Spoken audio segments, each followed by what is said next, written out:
कुरान मजीद के 29वें पारे के हवाले से कुछ बातें इंशाअल्लाह ताला आपके गोश गुजार करेंगे। अल्लाह ताला फ़हम कुरान में गलतियों से महफूज फरमाए। सूरह मुल्क से 29वें पारे का आगाज़ होता है। नबी रहमत अलैहिस्सलाम ने फरमाया, ये वो सूरह मुबारक है जो क़यामत के दिन अल्लाह की बारगाह में अर्ज़ करेगी, या अल्लाह, ये बंदा मुझे पढ़ा करता था, इसे जन्नत अता कर दे। और फरमाया ये नाज के साथ झगड़ा करेगी, अर्ज़ करेगी, ए अल्लाह, या इसे जन्नत दे दे या मुझे कुरान पाक से अलहदा कर दे, या मुझे कुरान मजीद से अलग कर दे। तो सूरह मुल्क से आगाज़ हो रहा है। इरशाद फरमाया, तबारकल्लज़ी बियदिहिल मुल्क, बड़ी बरकत वाली है वो ज़ात जिसके कब्ज़े में सब जहानों की बादशाही है।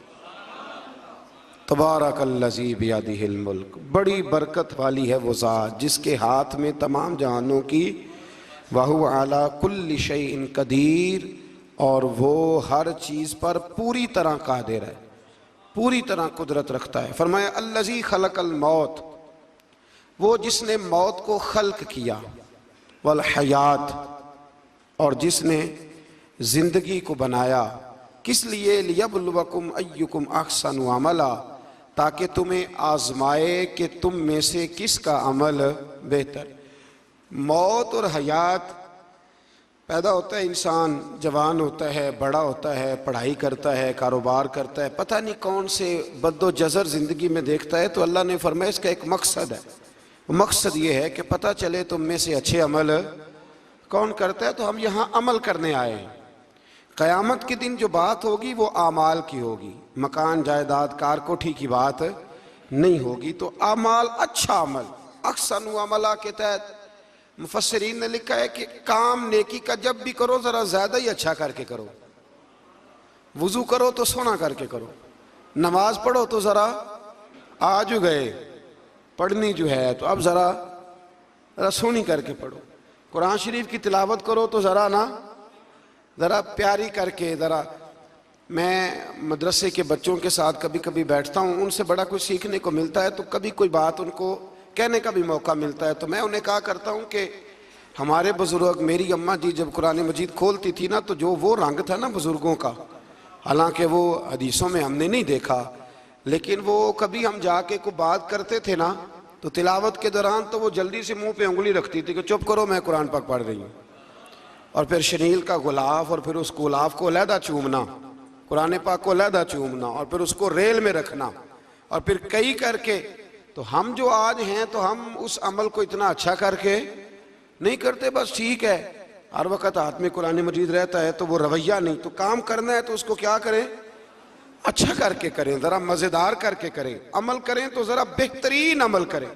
लेकिन ना, नबी करीम ने ये नहीं फरमाया कि मैं तुम्हें अखलाक सिखाने आया हूँ, फरमाया मैं अखलाक आलिया की तकमील करने आया हूँ। यानी जो बड़ा इखलाक है ना, अहसन तरीन अमल, उसका मेरे नबी पाक ने दर्स इरशाद फरमाया। उसका एक सहाबी ने पूछा, या रसूल अल्लाह सल्लल्लाहु तआला अलैहि वसल्लम, बेहतरीन अमल कौन सा है, बेहतरीन अमल? तो हुजूर ने फरमाया, बेहतरीन अमल उस बंदे का है उम्र लंबी हो पर काम सारे ही अच्छे हों। यानी तू अहसन तरीके से ज़िंदगी गुजारे, अच्छे तरीके से तेरा वक्त गुजरे। तो अमल जब भी करे ना, देखे ना, सदका और खैरात करना है तो तंग आके भी तो करना ही है ना, और गरीब को 10 चक्कर घर में लगवा के भी तो करना ही है ना, उसको 6 दफ़ा डांट के भी तो करना ही है। तो करना है तो लिहाजा सही करके कर दो। मतलब वो घर में खातूने खाना ने कपड़ों के लिए पैसे मांग लिए, तो 1.5 घंटे के लेक्चर के बाद भी तो देने ही है ना। क्या ख्याल है आपका? तो अगर वक़्त पे दे दिए जाएं तो चलो मामला ज़रा, या तो ना दें, बात ख़त्म हो गई। तो अगर आपने 1.5 घंटे के शदीद एहतजाज के बाद भी देने ही हैं, तो फिर यह है कि अमल को अच्छा करके कर लें, ज़रा उसमें खूबसूरती रहती है। अल्लाह ताला समझने की तौफीक अता फरमाए। बड़े खूबसूरत मज़ामीन हैं इस सूरह मुबारक में। आयत नंबर 19 में अल्लाह ने फरमाया कि क्या उन्होंने अपने ऊपर कभी पर फैलाए और कभी पर समेटे हुए परिंदों को नहीं देखा? क्या तुमने कभी देखा नहीं, कुछ परिंदे ऊपर उड़ते हैं तो पर फैलाए होते हैं और कुछ ने पर समेटे होते हैं। तो फरमाया उनको फिजा में रहमान के अलावा को रोक नहीं सकता। सिर्फ एक रब रहमान है जिसने उन्हें फिजा में, यार जहाज आपने देखा है, उसे कौन रोकता है?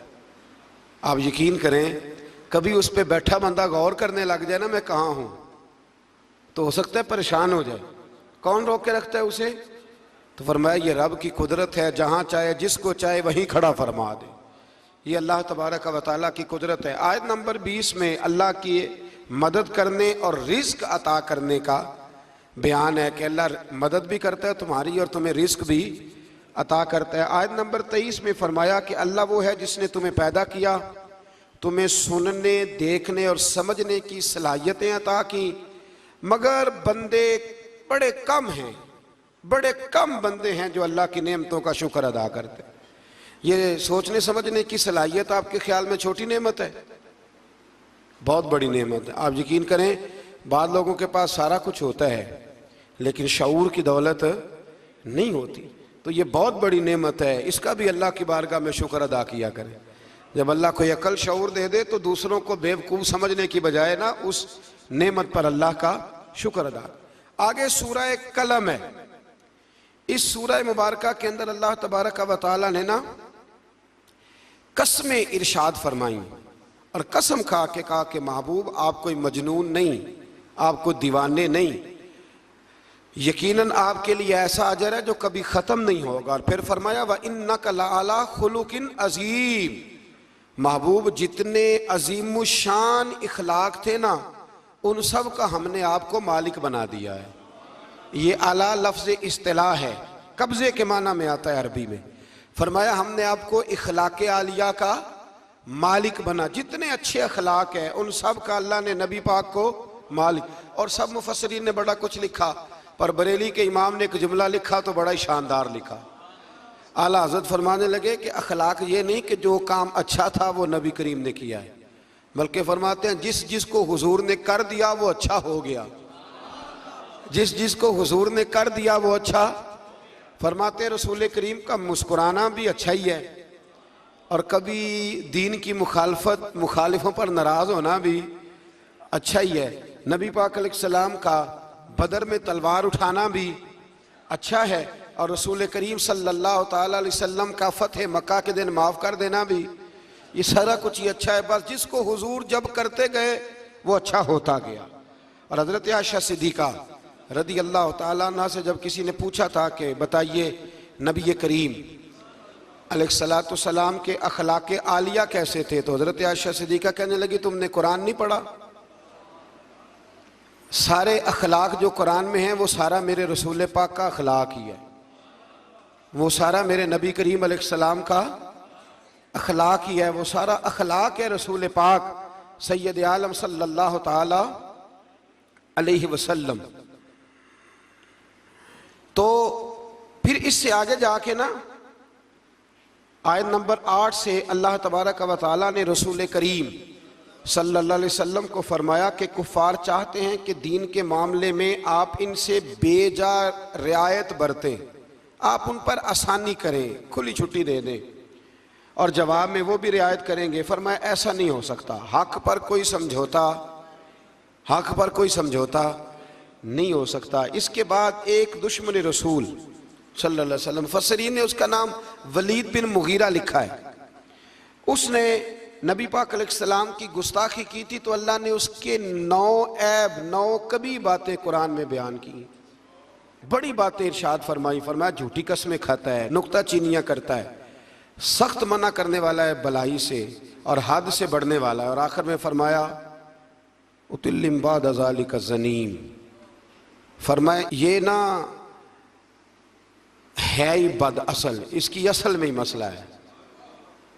ये कितनी सख्त बात है, जब नबी करीम के बेअदब की बात होती है तो फिर बातें सख्त ही होती हैं। ये कुरान मजीद ने सख्त बातें फरमाया कि ये इसकी असल में ही मसला है महबूब। उसने एक बात की तो अल्लाह करीम ने 9 उसकी कभी औसाफ बयान फरमाए। इसलिए आला हज़रत ने कहा था दुश्मन अहमद पे शिद्दत कीजिए, दुश्मन अहमद पे शिद्दत कीजिए, मुल्हिदों से क्या मुरव्वत कीजिए, शिरक ठहरे जिसमें ताज़ीम हबीब, उस बुरे मजहब पे लानत कीजिए, उस बुरे मजहब पे लानत कीजिए और जो ना भूला हम गरीबों को रजा, जिक्र उसका अपनी आदत कीजिए। आगे फिर सूरतुल हाक्का, इस सूरह मुबारका के शुरू में क़यामत के हक़ और यकीनी होने को बयान किया गया है। फिर कौम समूद और कौम आद और फ़िरौन पर नाजिल होने वाले आज़ाब का जिक्र है। ये सारे मज़ामीन पहले बयान हो चुके हैं ना जी, माशाअल्लाह तफसील से हम सुन चुके हैं। कौम आद, कौम समूद, इन सब के बारे में इस सूरह मुबारका में अल्लाह ने बयान फरमाया। इसी सूरह की आयत नंबर 19 से बताया कि क़यामत में जिसके नामा या माल उसके दाएं हाथ में दिया जाएगा, ये उसके सुरखरू होने की अलामत होगी। जिसके सीधे हाथ में नामा या माल दिया जाएगा मतलब होगा कि कामयाब हो गया, और वो इफ्तिखार के साथ लोगों से कहेगा, बड़े फ़ख्र के साथ कहेगा कि आओ मेरा नामा या माल पढ़ो। इसके बरअक्स जिसका नामा या माल उसके बाएं हाथ में दिया जाएगा, ये उसकी रुसवाई की अलामत होगी, उसकी रुसवाई की अलामत होगी। और वो कहेगा काश मेरा नामा या माल दिया ही ना जाता और मौत के साथ ही मेरा किस्सा हमेशा के लिए ख़त्म हो चुका होता। जिसका भी नामा या माल सीधे हाथ में, हमारे बुजुर्ग फरमाते हैं कि सीधे हाथ से लेना देना हुजूर की सुन्नत है। कोशिश करें लें भी सीधे हाथ से, दें भी, खाएं भी सीधे हाथ से। फरमाते हैं आदत ही सीधे हाथ की बना लो। जब क़यामत में फरिश्ते नामा या माल देने लगे तो आदत ही सीधे हाथ की हो, आदत ही सीधे हाथ की हो, आदत, और सीधे हाथ से लें, सीधे हाथ से ही दें। क़यामत में जिसका नामा या माल सीधे हाथ में दिया जाएगा, समझिए वो कामयाब हुआ। और जब जिस बच्चे की फर्स्ट पोजीशन आई होती है ना, वो रिजल्ट कार्ड सारे मोहल्ले को दिखाता है, और जो फेल हो जाता है वो अब्बा जी को भी नहीं दिखाता। वो कहते हैं कि वो अभी आया नहीं, मिला नहीं। क़यामत के दिन भी जो कामयाब होंगे ना, वो दुनिया को बताएंगे कि अल्लाह ने फजल कर दिया, और जो नाकाम हो मुँह छुपाते फिरेंगे। अल्लाह हमें पर्दा पोशी अता फरमाए। फिर आगे सूरतुल मारिज है। इस सूरत के शुरू में ही अज़ाब क़यामत का एक बार फिर बयान है कि हशर का एक दिन 50,000 साल के बराबर होगा।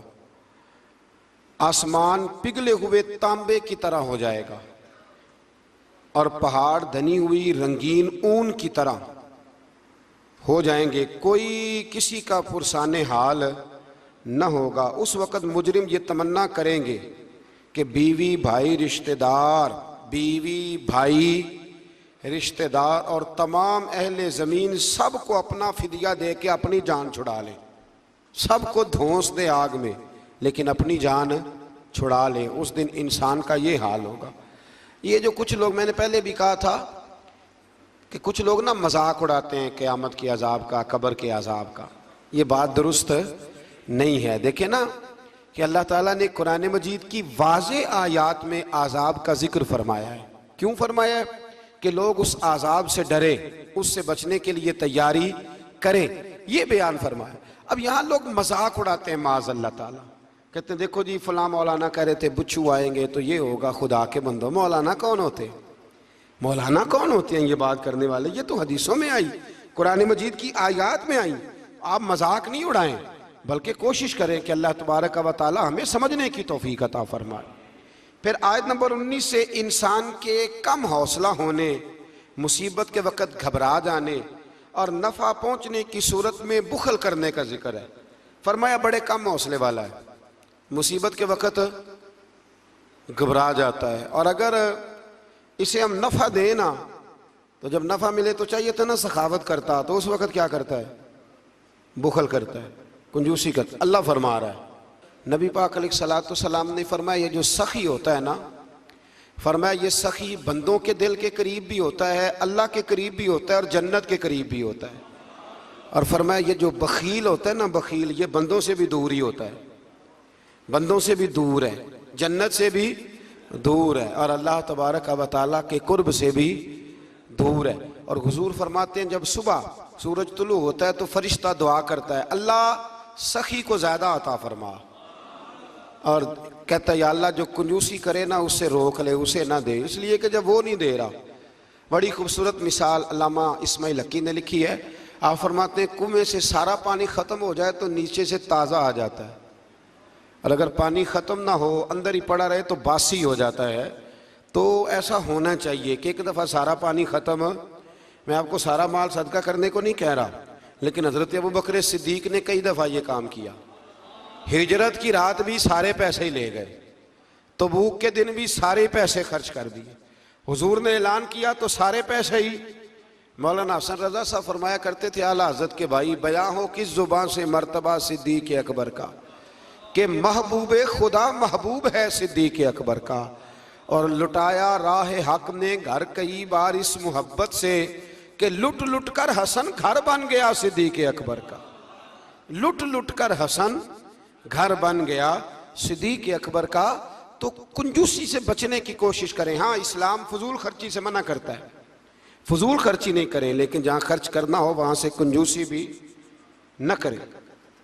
फिर इससे आगे सूरह नूह का जिक्र है।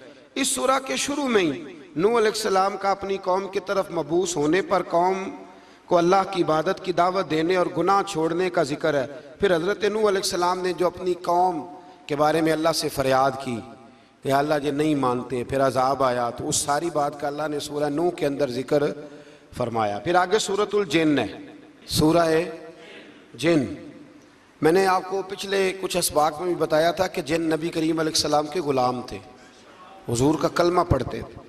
जिन्नात मुसलमान होते हैं, बिला वजह किसी को तंग नहीं करते। हमारे यहाँ जितना शोर है ना जिन्नात के आने का, इतने आते नहीं, इतना काला जादू होता नहीं जितना कि हम लोगों ने समझ लिया है। कुरान मजीद की आखिरी 2 सूरतें पढ़ें, अल्लाह अपनी रहमत फरमाने वाला है, अल्लाह करम नवाजी करने वाला है।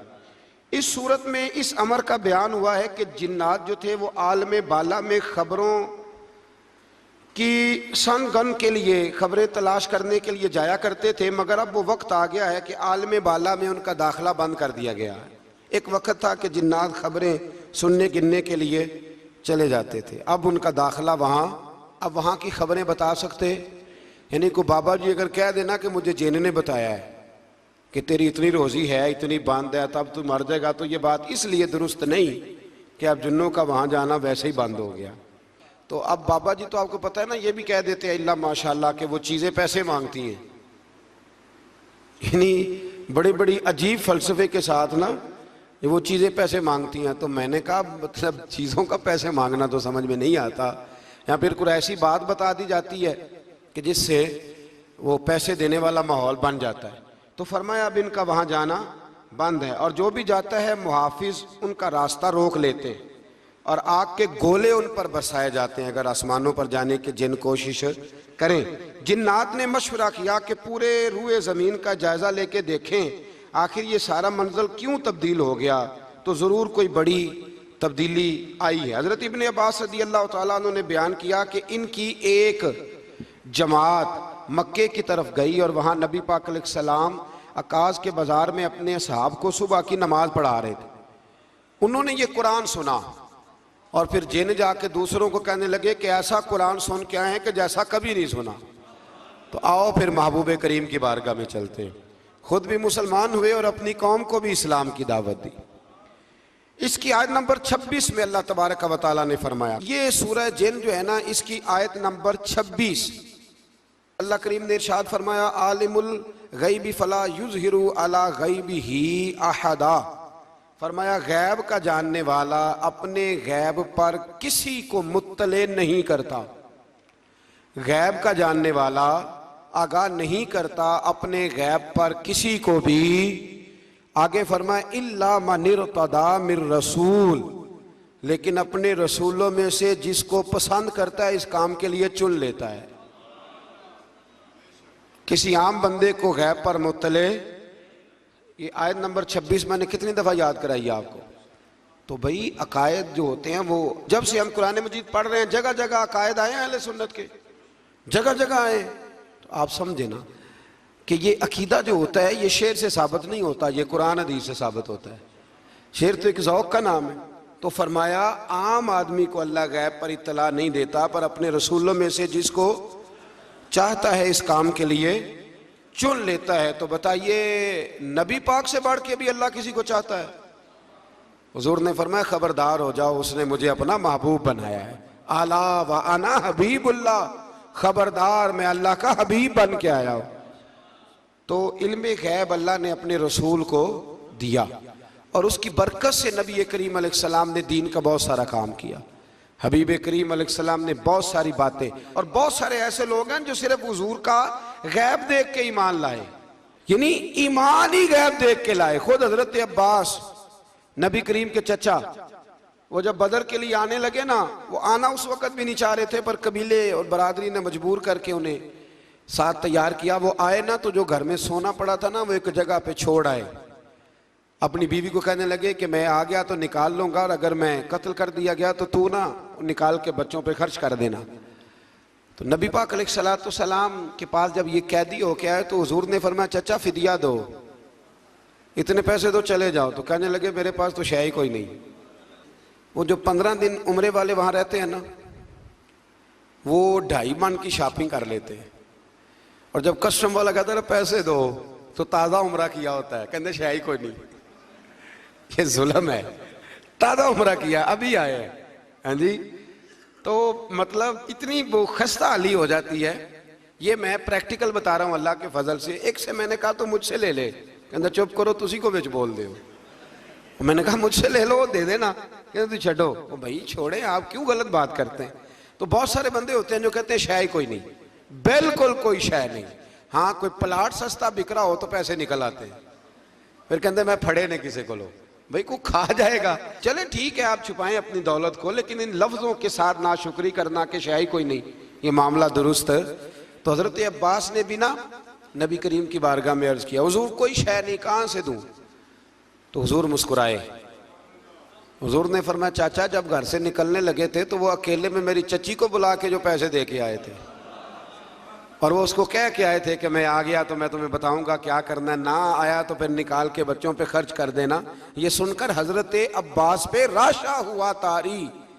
ये सुनकर हजरत हफीज जलंधरी कहते हैं, ये सुनकर हजरत अब्बास पे राशा हुआ तारी कि पैगंबर तो रखता है दिलों की भी खबरदारी। ख्याल आया मुसलमान नेक व बद पहचान जाते हैं, और मोहम्मद आदमी के दिल की बातें जान जाते हैं। मोहम्मद आदमी के दिल की बातें जान जाते हैं, और कोई गैब तुमसे नेहा हो भला, जब खुदा ही ना छुपा रहा। तुम पर करोड़ों दुरूद व सलाम, जब खुदा ही ना छुपा रहा। कितनी अजीब बात है।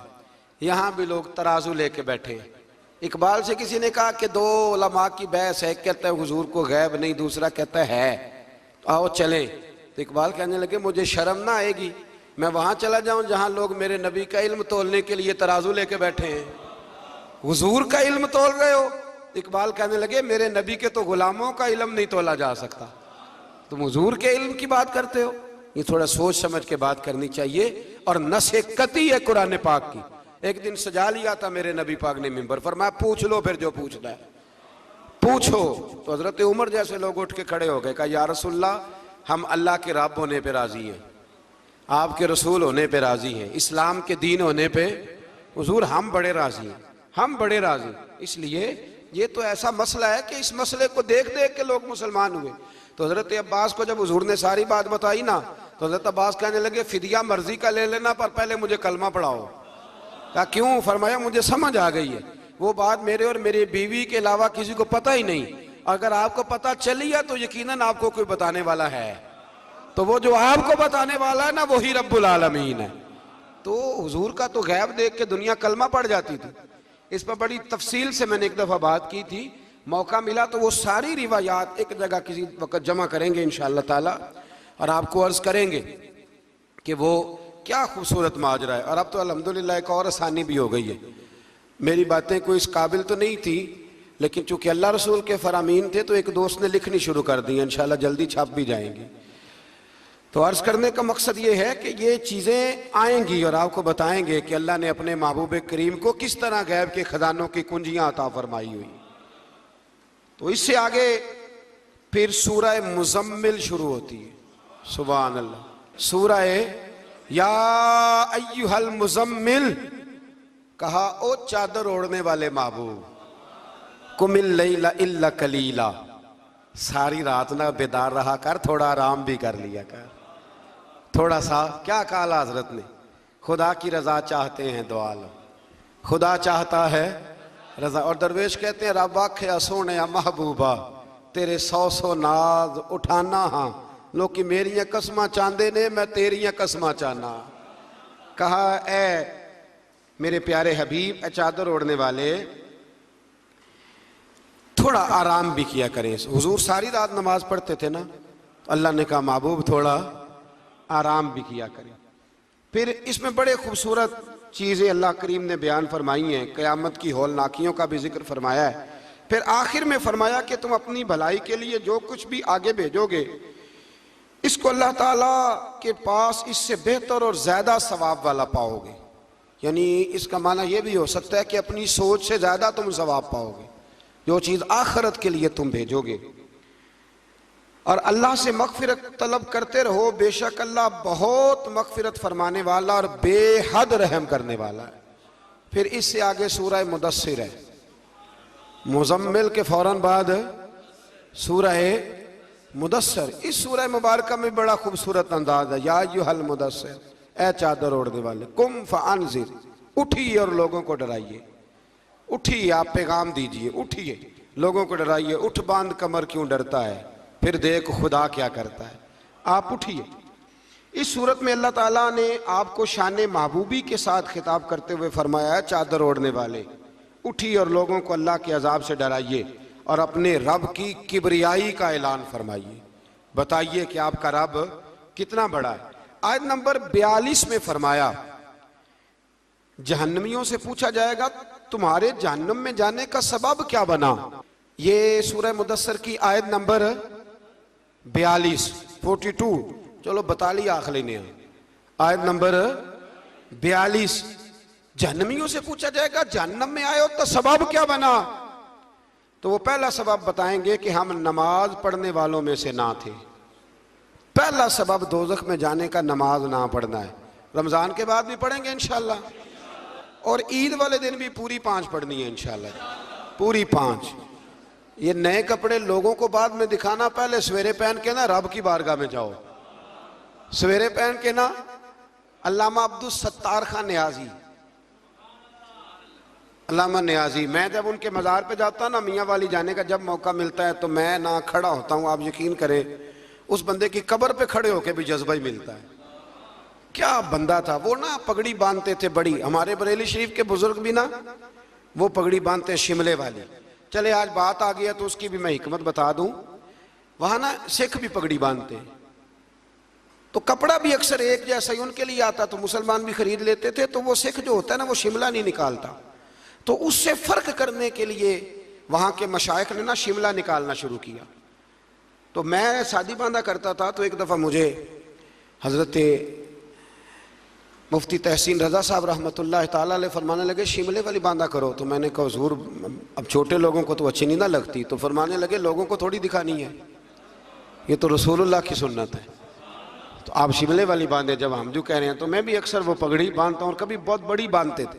तो अल्लामा न्याजी पगड़ी बांधते थे, तो जिन लोगों ने देखा बड़ी ऊंची होती थी, और बड़ी ऊंची पगड़ी और हाथ में छड़ी होती थी, और कभी वो तकरीर करते थे तो जमीन पे लगाते थे, तो पता चलता था कि मर्द बात कर रहा है। और अल्लामा इकबाल के डायरेक्ट शागिर्द थे अल्लामा अब्दुल सत्तार न्याजी, शागिर्द। वो मदीना शरीफ जाने लगे ना, तो किसी ने उनसे कहा न्याजी साहब ये पगड़ी उतार के जाओ, ये पगड़ी उतार के जाओ। तो अल्लामा न्याजी साहब फरमाने लगे क्यों उतार के जाऊं, पहन के जाऊंगा। जब हुजूर की बारगाह में न्याजी का सर झुकेगा तो शिमला भी झुकेगा, और दुनिया को पता चलेगा जिसका सर कभी कहीं नहीं ना झुकता, इस रोजे पे आके उसकी गर्दन भी झुक जाया करती। इसलिए साथ लेके जानी है पगड़ी, ताकि लोगों को पता चले। तो आप नए कपड़े पहन के ना कभी साज संवर के मस्जिद भी जाया करें, खूबसूरत हो के। कुरान मजीद ने कहा गालिबन 9वें पारे में है कि नमाज के वक्त जीनत इख्तियार करो, अच्छे बन के। तो नए कपड़े पहन के ना ईद वाले दिन 5 नमाजें पाबंदी से पढ़नी है इंशाअल्लाह ताला। ये रश देखना है इंशाअल्लाह ताला, पता चलेगा कि रमज़ान के रोज़ों ने असर किया हमारे ऊपर। तो जहन्नमियों से पूछा जाएगा दोज़ख में आने का सबब क्या बना, तो कहेंगे हम नमाज पढ़ने वालों में से ना थे। और दूसरी बात ये कहेंगे कि हम मिस्कीन को खाना नहीं खिलाते थे। दोज़ख में जाने का दूसरा सबब कि तौफीक के बावजूद लोग मिस्कीनों का ख्याल नहीं रखते।